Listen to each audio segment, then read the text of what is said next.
இப்போ சென்னையில ரெண்டே பேருக்கு நடுவுல தான் போட்டி. ஒன்னு இஎம்ஐ, இன்னொன்னு ரெண்ட். போரூர், காட்டுப்பாக்கம். ரெண்டட் ஹவுஸ்னா உங்க ரெண்ட், அவங்க அசர்ட். ஓன் ஹவுஸ்னா உங்க இஎம்ஐ, உங்க assert. For bookings call 8682089820.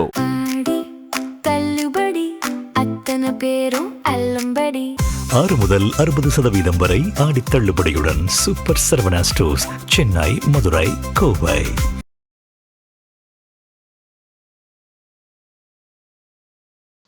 Fine time cine நேயர்களுக்கு வணக்கம். நம்ம சேனல்ல நிறைய இன்ட்ரெஸ்டிங்கான சினிமா அப்டேட்ஸ், செலிபிரிட்டி பயோகிராஃபி எல்லாமே வந்துட்டு பார்த்துட்டு வரோம். அந்த வரிசையில இன்னைக்கு 4 பேர் வந்துட்டு பர்த்டே செலிப்ரேட் பண்றாங்க. ஸோ அவங்கள பத்தின ஒரு குட்டி ஜேர்னியை தான் நம்ம இந்த வீடியோல பார்க்க போறோம். வீடியோவை ஃபுல்லா பாருங்க. ஸோ நம்ம இன்னைக்கு பார்க்க போற 4 பேரோட ஜேர்னியும் வந்துட்டு ஒவ்வொரு மாதிரி, அவங்களோட ஒவ்வொருத்தவங்களோட லைஃபும் வந்துட்டு வேற வேற சிச்சுவேஷன் இருந்தாலும் அது எல்லாத்தையும் தாண்டி சினிமா அப்படின்ற அந்த ஒரு கெரியர்ல அவங்க எப்படி காலடி எடுத்து வச்சாங்க, அவங்க இப்போ எந்த ஒரு ஜேர்னில இருக்காங்க, சக்சஸ் அவங்களுக்கு கிடைச்சதா இல்லையா, இந்த விஷயத்தை பத்தி நான் கொஞ்சம் டீட்டெயிலா வந்துட்டு சொல்றேன். இந்த லிஸ்ட்ல நம்ம ஃபர்ஸ்ட் பார்க்க போறது யாருன்னு பாத்தீங்கன்னா கௌரவ் நாராயணன். சிலர் வந்துட்டு சினிமா துறைக்கு வரும்போது நடிகர் ஆகணும், டைரக்டர் ஆகணும், ப்ரொடியூசர் ஆகணும், இப்படி ஒவ்வொரு கனவோட வருவாங்க. நம்ம கௌரவ் நாராயணும் அப்படிப்பட்ட ஒருத்தர் தான். நடிகராகவும் டைரக்டராகவும் வந்துட்டு ஆகணும் அப்படின்னு நினைச்சு வந்தவர் தான். ஆனா அவரோட டைரக்ஷன் அப்படின்ற ஒரு ஃபீல்டுல தான் வந்துட்டு அவருக்கு இன்ட்ரெஸ்ட் அதிகமா இருந்தது. இருந்தாலும் எடுத்தோடனே வந்துட்டு டைரக்ஷனுக்குள்ள போகாம அசிஸ்டன்ட் சினிமாட்டோகிராஃபரா தான் வந்துட்டு தன்னோட ஜேர்னியை இவர் ஆரம்பிக்கிறாரு. அண்ட் நிறைய டைரக்டர்ஸ்க்கு கீழே வந்துட்டு ஒரு அசிஸ்டன்ட் டைரக்டர் ஒர்க், இந்த மாதிரி தான் அவரோட கெரியரை வந்துட்டு அவர் ஸ்டார்ட் பண்றாரு. குறிப்பா வந்துட்டு KS ரவிக்குமார் இவருக்கு கீழே கோ டைரக்டராகவும் வந்துட்டு ஒர்க் பண்ணியிருக்காங்க. ஸோ அந்த ஒரு விஷயம் தான் வந்துட்டு அவரோட கெரியரே வந்துட்டு மாற்றக்கூடிய ஒரு விஷயமா இருந்தது. ஏன்னா அந்த இடத்துல இருந்ததா இவர் நிறைய கத்துக்கிறாரு. ஒரு ஸ்கிரீன் பிளேனா என்ன இருக்கணும், ஒரு ஸ்கிரீனுக்குள்ள என்னெல்லாம் நம்ம வந்துட்டு ப்ராப்பரா பண்ணணும், ஒரு சீன் நல்லா வரணும்னா அது எப்படி இருக்கணும், ஆக்டிங், இந்த மாதிரி எல்லா விஷயத்தையும் வந்துட்டு அவர்கிட்ட இருந்து கத்துக்கிறாரு. அதுக்கப்புறம் தான் வந்துட்டு இவர் படத்தை டைரக்ட் பண்றதுக்கு ஆரம்பிக்கிறாரு. 2011ல வந்த தூங்கா நகரம் இந்த ஒரு படம் வந்துட்டு இவரோட டைரக்ஷன்ல வெளியாகுது. ஸோ இந்த படம் வந்துட்டு நிறைய பேரால பேசப்படக்கூடிய படங்கள்ல ஒன்னா வந்துட்டு இருக்கு. இது வந்துட்டு ஒரு கேங்ஸ்டர் டிராமா. அதுவும் குறிப்பா மதுரையில வந்துட்டு இந்த நைட் நேரத்துல என்னென்ன சிச்சுவேஷன்ஸ் அங்க நடக்கும், மதுரை நகரம் நைட் நேரத்துல எவ்வளவு டிஃப்ரெண்டா இருக்கும், இந்த மாதிரி எல்லா விஷயத்தையும் ரொம்ப அற்புதமா இவர் வந்துட்டு ஸ்கிரீனுக்கு முன்னாடி காமிச்சிருப்பாங்க. இப்போ வரைக்கும் தமிழ் கலாச்சாரத்தை வெளிப்படுத்திய ஒரு படமாவும் வந்துட்டு இந்த படம் பார்க்கப்படுது. இதுக்கப்புறம் வந்துட்டு விக்ரம் பிரபு வச்சு சிகரம் தொடு அப்படின்ற ஒரு கமர்ஷியல் ஃபிலிம் வந்துட்டு இவர் எடுக்கிறாரு. ஸோ அந்த படமும் வந்துட்டு நிறைய பேர்கிட்ட நல்ல ஒரு வரவேற்பு வந்துட்டு கிடைச்சது. இவர் டைரக்ஷனையும் தாண்டி நிறைய படங்களை சப்போர்ட்டிங் கேரக்டர்ஸ்ல வந்துட்டு நிறைய நடிச்சிருக்காரு. இவர் வந்துட்டு டைரக்ட் பண்ண தூங்கா நகரம் இந்த படத்துலயும் வந்துட்டு ஒரு ஸ்பெஷல் ரோல் வந்துட்டு இவர் பண்ணியிருப்பாரு. எந்த ஒரு சப்போர்ட்டிங் ரோல், போலீஸ் ஆஃபீஸர் இல்ல வந்துட்டு நம்மளோட நண்பன், நெய்பரா இருக்கிறவங்க, இந்த மாதிரி எந்த ஒரு கேரக்டர் வந்துட்டு கொடுத்தாலும் அந்த நடிப்பு திறமையை வந்துட்டு ரொம்ப அசாதாரணமா வந்துட்டு இவர் வெளிப்படுத்தக்கூடிய ஒரு ஆளா வந்துட்டு இருந்தாரு. ஸோ இதனாலே இவர் வந்துட்டு டைரக்டரையும் தாண்டி நல்ல ஒரு நடிகர் அப்படின்ற பெயரும் வந்துட்டு இவருக்கு இருந்தது. சினிமா கெரியர்ல வந்துட்டு நடிகர் அப்படின்னு வர்றவங்க கொஞ்சம் பேரு, டைரக்ஷனுக்கு வர்றவங்க கொஞ்சம் பேரு. ஸோ இது ரெண்டுத்தையுமே வந்துட்டு ஃபோக்கஸ் பண்ணி ரெண்டுத்துலையுமே சாதிக்கணும்னு நினைக்கிறவங்க ரொம்ப கம்மியான பேர் தான். ஸோ அதுல ஒருத்தர் தான் வந்துட்டு கௌரவ நாராயணன். இன்னைக்கும் அவர் வந்துட்டு அந்த சக்சஸ் அப்படின்ற கெரியர் நோக்கி தான் வந்துட்டு ஓடிட்டு இருக்காரு.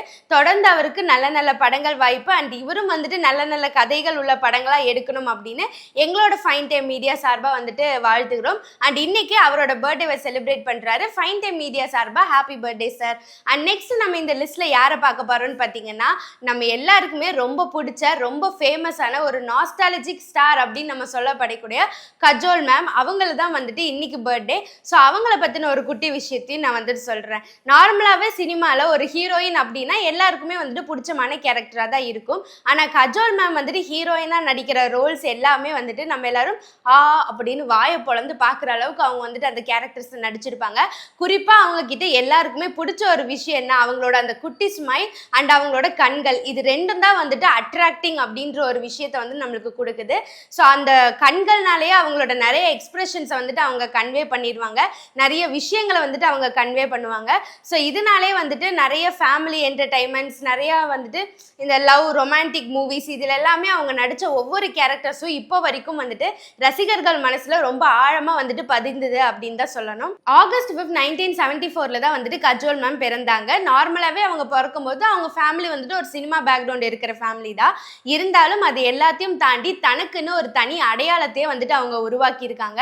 பாசிகர் படம் மூலியமாக தான் இவங்க வந்துட்டு முதல்ல அறிமுகமாறாங்க. இருந்தாலும் எல்லாருமே வந்துட்டு அவங்கள ஞாபகம் வச்சிருக்கிற படம் என்னன்னு பார்த்தீங்கன்னா தில்வானே துல்ஹனியா லே ஜயாங்கே. ஸோ இந்த படத்தில் சிம்ரன் அப்படின்ற கேரக்டரில் தான் இவங்க வந்துட்டு வந்தாங்க. இந்த ஒரு கேரக்டர் தான் அவங்களோட கெரியர்லேயே அவங்களுக்கு டாப் பொசிஷனில் வந்துட்டு கொண்டு போய் விடுறதுக்கு ரொம்ப இம்பார்ட்டண்ட்டான படமாக வந்துட்டு மாறுச்சு.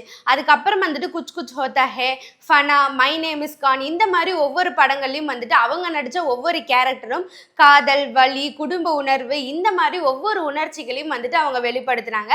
ஸோ நல்ல ஒரு ஹீரோயின், நல்ல ஒரு பர்ஃபார்மன்ஸ் ஆக்டர்ஸ் இந்த மாதிரி நிறைய பேர் வந்துட்டு இவங்களுக்கு இருக்கு. இவங்களோட கெரியர்ல இவங்களுக்கு நிறைய ஃபிலிம்ஃபேர் அவார்ட்ஸ் கிடைச்சிருக்கு அண்ட் நிறைய தேசிய அளவிலான பாராட்டுகள். முக்கியமா வந்துட்டு 90s டைம்ல இருந்த நிறைய ஹீரோயின்ஸ்ல இவங்க வந்துட்டு ஒன் ஆஃப் த பெஸ்ட் ஹீரோயினா வந்துட்டு இருந்தாங்க. ஸோ இப்போ வரைக்கும் வந்துட்டு கஜோல் மேம் அப்படின்ற ஒரு பேரை கேட்டாலே எல்லாருக்குமே வந்துட்டு ஒரு சிரிப்பு வந்துட்டு வரும், ஒரு ஸ்மைல் அது வந்துட்டு வரும். ஸோ இது எல்லாத்துக்குமே காரணம் அவங்களோட ஆக்டிங் திறமை அப்படின்னு தான் சொல்லணும்.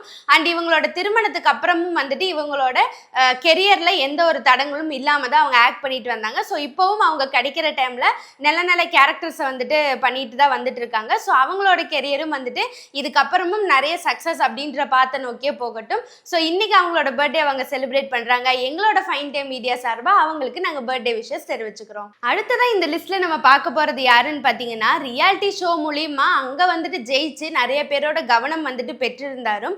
அதுக்கு முன்னாடி அவங்களோட நடிப்பால நிறைய பேரை வந்துட்டு ஈர்த்த ஒரு நடிகை அப்படின்னா அவங்க தான் வந்துட்டு ரித்விகா. ஸோ இன்னைக்கு அவங்களோட பர்த்டேவை செலிப்ரேட் பண்றாங்க. ரித்விகா தமிழ் சினிமால அறிமுகமான டைம்ல அவங்களுக்கு பெரிய ஹீரோயின் இமேஜ் அப்படின்றது எதுவுமே கிடைக்கல. ஆனா அந்த ஒரு விஷயம் தான் வந்துட்டு அவங்களுக்கு ஒரு ஸ்ட்ரெங்தாவே பின்னாடி வந்துட்டு மாற ஆரம்பிச்சது. அது ஏன் அப்படின்னு கேட்டீங்கன்னா இவங்க வந்துட்டு நடிச்ச நிறைய ஸ்பெஷல் கேரக்டர்ஸ், குணச்சித்திர வேடங்கள்லாம் இருக்கும் இல்லையா, அப்படி வந்துட்டு 2013ல பரதேசி படத்துல இவங்க ஒரு ஸ்பெஷல் ரோல் பண்றாங்க. ஸோ அந்த படம் மூலயமா வந்துட்டு அவங்களுக்கு நல்ல ஒரு வரவேற்பு கிடைக்குது. அண்ட் குறிப்பா மெட்ராஸ் படத்துல இவங்க மேரி அப்படின்ற ஒரு கேரக்டர் பண்ணியிருப்பாங்க. நார்த் சென்னையில இருக்கிற ஒரு பொண்ணு, அந்த ஒரு கேரக்டரோட பர்ஃபார்மன்ஸ். அண்ட் இதை தொடர்ந்து கபாலி, இறைவி, சிகை, ஓடவும் முடியாது, ஒளியவும் முடியாது அண்ட் இதை தாண்டியும் வந்துட்டு நிறைய படங்கள்ல நிறைய சைடு அப்பியரன்ஸ்ல வந்துட்டு இவங்க வந்திருந்தாங்க. என்னதான் அவங்களோட ஸ்கிரீன் பிரசன்ஸ் அப்படின்றது, அதாவது ஸ்கிரீன்ல வர அவங்களோட டைமிங் அப்படின்றது கொஞ்சம் குறைவா இருந்தாலும் அவங்களோட ஒவ்வொரு கேரக்டரும் வந்துட்டு ஞாபகம் இருக்கக்கூடிய கேரக்டரை தான் அவங்க மாத்தி இருக்காங்க. சில சினிமாஸ்லாம் பார்க்கும்போது ஹீரோ ஹீரோயின்ஸை தாண்டி ஒரு குறிப்பிட்ட கேரக்டர் வந்துட்டு நம்மளோட மைண்ட்ல இருந்து மாறாம இருப்பாங்க இல்லையா. ஸோ அப்படிப்பட்ட நிறைய கேரக்டர்ஸ் வந்துட்டு ரித்விகா அவர்கள் கொடுத்துருக்காங்க. அண்ட் குறிப்பா இவங்க அதுக்கப்புறம் வந்து பாத்தீங்க அப்படின்னா பிக் பாஸ் சீசன் 2 மூலியமா தான் நிறைய ஆடியன்ஸ் கிட்ட இவங்க ரீச் ஆகுறாங்க. அண்ட் அந்த சீசன்லயும் வந்துட்டு இவங்க வின்னரா மாறிடுறாங்க. ஒரு நல்ல ஒரு நடிகை, நல்ல ஒரு சைடு அப்பியரன்ஸ் இருந்தாலும் அவங்களோட நல்ல ஒரு கேரக்டரை வெளிப்படுத்தக்கூடிய நடிகை அப்படின்றத தாண்டி ரியல் லைஃப்ல அவங்களோட கேரக்டர் எப்படி இருக்கும், நேர்மையான ஒரு மனிதரா அவங்க எப்படி இருக்காங்க, ஸோ இந்த மாதிரி எல்லா விஷயத்தையும் அந்த ஒரு ரியாலிட்டி ஷோ மூலியமா ரசிகர்கள் வந்துட்டு தெரிஞ்சுக்கிட்டாங்க. அண்ட் அதுக்கப்புறமிருந்தே அவங்களுக்கு கிடைச்ச அந்த ஒரு ரெஸ்பான்ஸ், ஆடியன்ஸ் கிட்ட இருந்த அந்த ஒரு பாராட்டு, ஒரு வரவேற்பு, இது எல்லாமே வந்துட்டு அதிக அளவில் இருக்கு.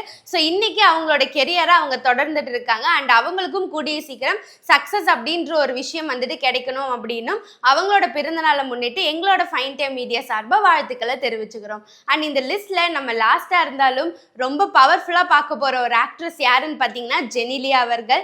ஜெனிலியா அப்படின்ற பேரை கேட்டாலே நம்ம எல்லாருக்கும் ஒரு எனர்ஜி, ஒரு உத்வேகம் வந்துட்டு கிடைக்கும். அது வந்துட்டு முக்கியமா அவங்களோட ஆக்டிங்னால அப்படின்னு தான் சொல்லணும். ஸோ 1987 August 5 தான் வந்துட்டு ஜெனிலியா பிறக்கிறாங்க.